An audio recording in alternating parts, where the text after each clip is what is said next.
I'm looking at this fella thinking, look at state of him. At least he's going to get paid. Seconds out, round one. You know, it's me, fucking Johnny Kebab, and then that's it. Let's face it, listen, it's not complicated boxing, it's fighting, isn't it?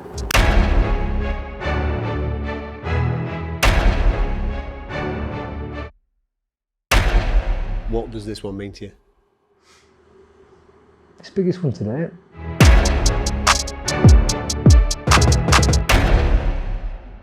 No man always used to say to me, you either do it or you don't do it. You know, I'm not going to waste my time doing it, so box or don't box, go play fucking football or go do something else. And I could never let it really go, even when I had a week or two off and I thought, yeah, I've quit now, I've quit. I could never let it go. I just always wanted to, Dad, will you take me to the gym? Dad, will you take me to the gym? He said, are you sure? Because I'm fucking wasting my time. And then before you know it, it's part of your DNA. You know, before you know it, it's part of who you are. You know, even going into high school, 11, 12, Josh is not coming to the house party because it's training. Josh is not getting school bus because he's running home. Josh, you chipping in for a 10 bag? Oh, no, Josh has got a fight coming up on it. Fucking thinks he's Rocky. But it's part of life and people know he's a bit of a boxer. But did I ever think that it would become, you know, what I do as a life, as a job? No, I didn't, but you know, it's been some journey. Do you enjoy that structure of it? Yes. And that discipline of it? What you're describing there? Yeah. Like I say, it shaped my life. It shaped what I decided what to do as a young lad, as what I was to do as a 16-year-old lad, what to do when I left school. Yeah. It shaped my wife's future, what she did with her own career. So yeah, everything that, you know, we've done has all been centred around the boxing. And it scares me, Adam, when you know, because obviously I'm coming to the twilight years of my career now, and I know that it does have to stop eventually, and it does scare me because that structure stops, and you know, I'm gonna have to find a way to get into routine in another way. One more, kill it. What are your hopes and dreams for him now, going forward? For him,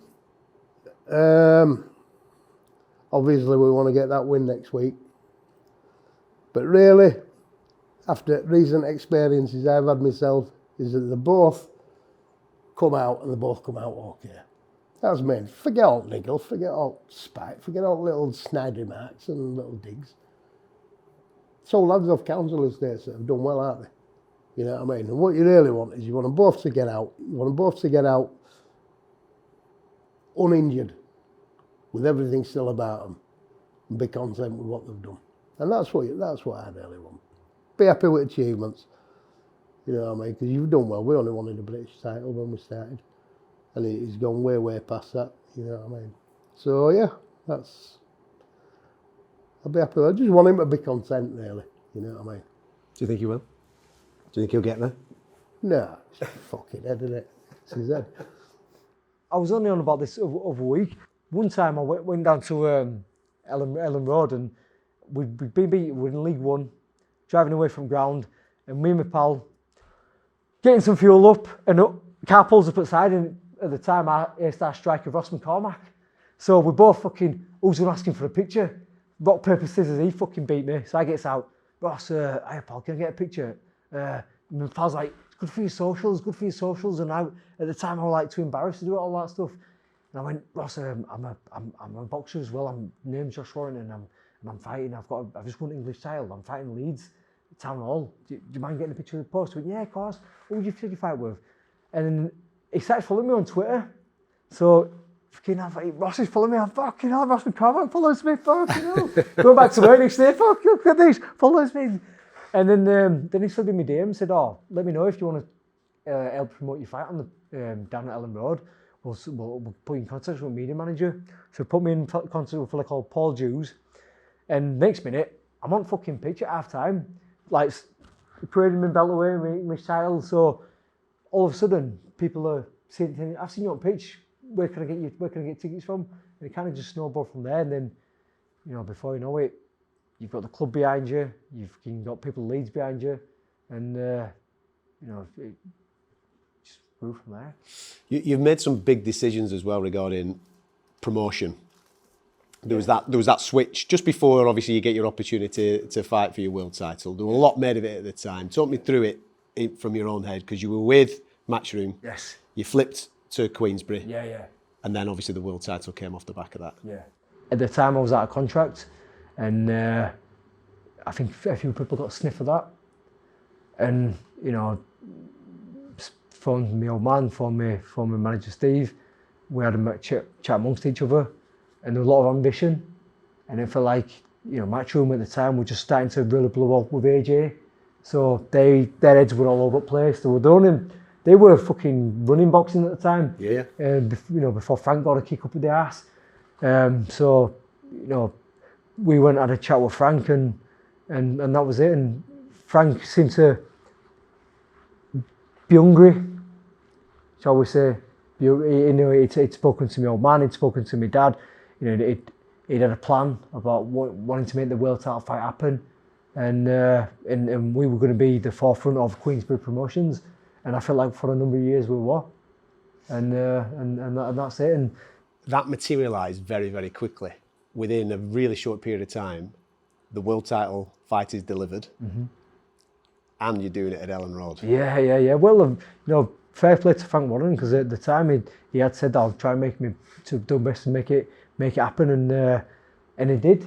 He did deliver. We boxed Kiko Martinez. Then we boxed in an IBF eliminator against Dennis Silan. And then it was there. We were all within a space of just short of 2 years. Yeah. Well, the reason why I bring this period of time up, right, is because people forget COVID came. Yeah. Right? Yes, yeah.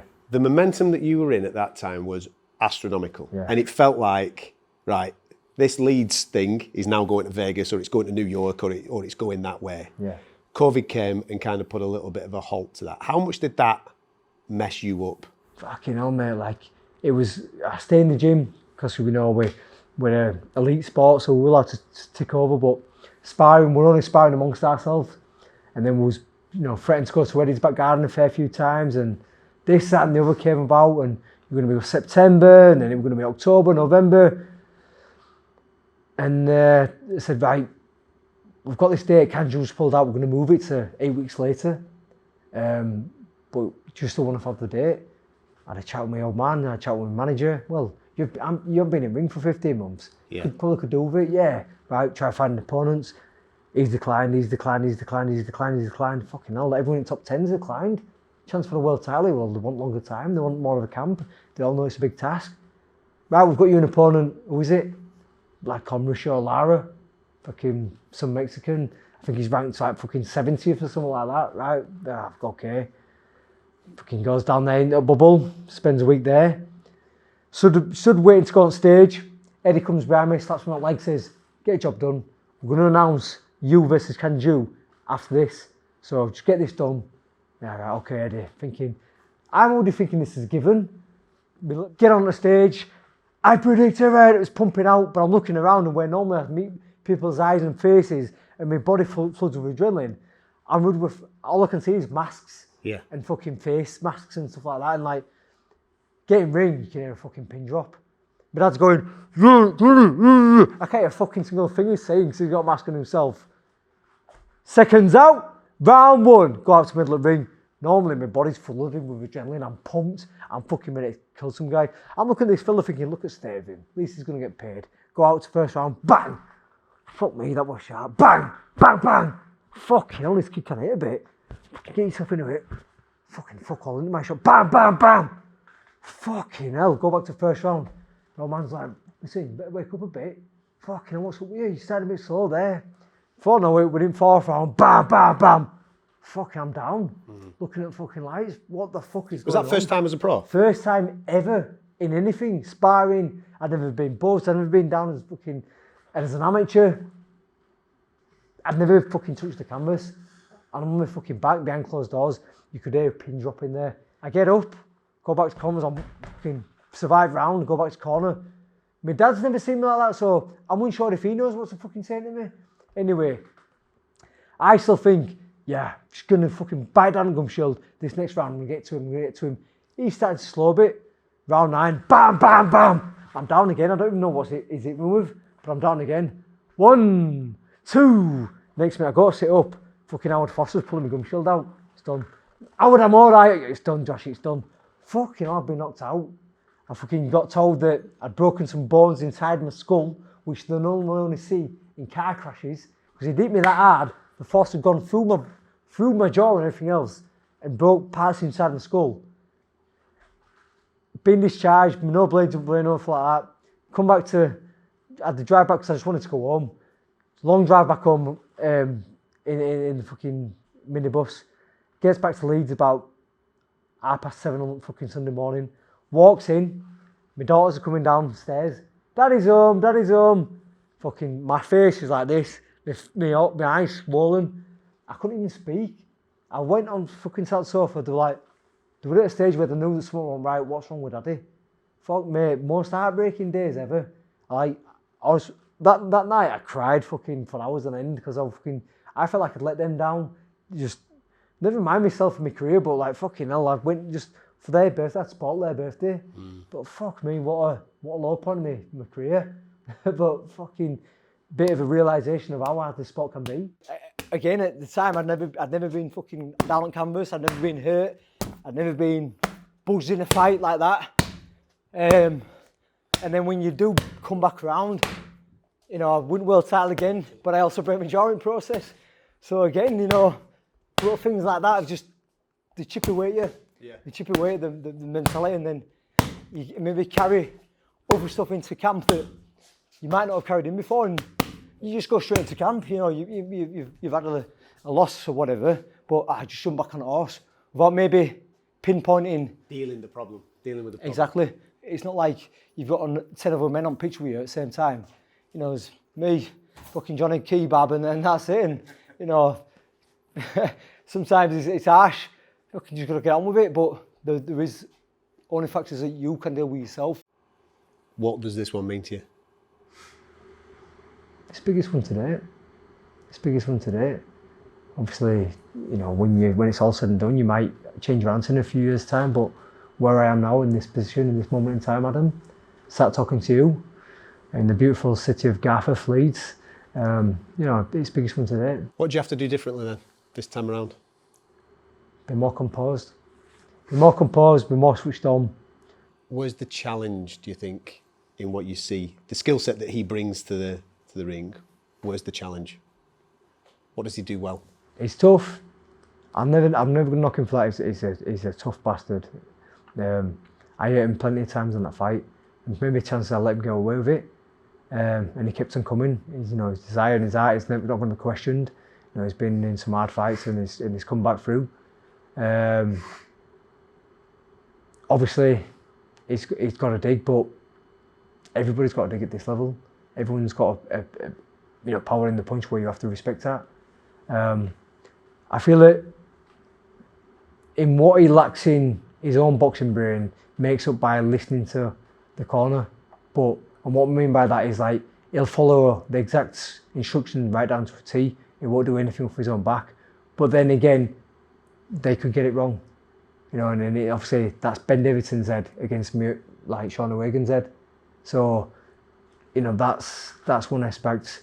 I mean, some things that they said that they're meant to do in the first fight, fucking hell, sometimes we don't even know what we're going to fucking do, so how do you fucking know what we're going to do?